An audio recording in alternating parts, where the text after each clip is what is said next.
Hi, my name is Sierra Starnes, and my informative speech is about how investigators investigate crime scenes, titled Crime Scene Investigations.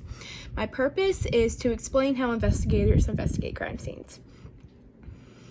Crimes happen every day and vary from assaults to car accidents. Chances are you have seen the crime scene, whether you witnessed a car accident or you witnessed a robbery.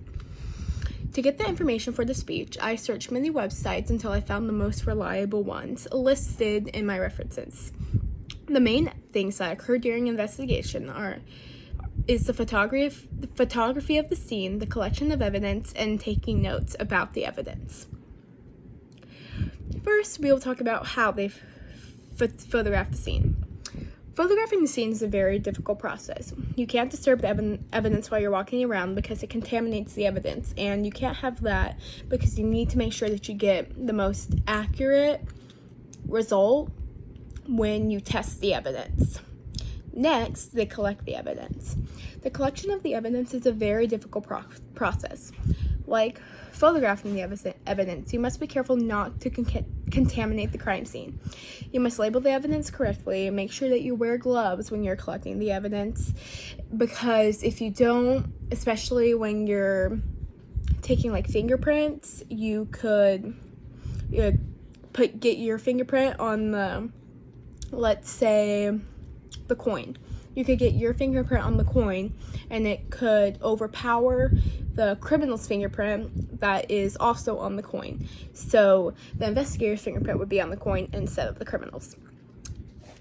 Finally, we move on to taking notes. Taking notes is crucial to the investigation. Taking notes helps if you take notes while you are at the crime scene, it reminds the investigators what was going on, what the crime scene looked like, how messy the crime scene was, all the evidence at the crime scene, and it helps with keeping original statements that the witnesses gave and check to see if any consistencies lie between the statement at the scene and the statement at the in the statement room at the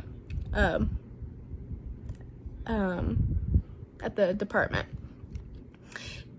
Not only that, but it also helps keep the evidence in order, and it allows for a backup in case electronics fail. You have a written copy down in case the computer gets hacked and you lose all your evidence, or the power goes out and you're supposed to be working.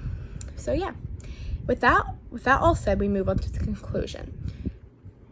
Crimes happen every day. And when they are investigated, the most important things are taking photographs, gathering evidence, and taking notes.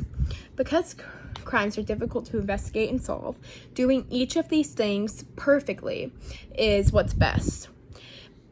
These crimes are difficult to solve, but thanks to the amazing men and women who take the time to do it, people get the justice that they deserve.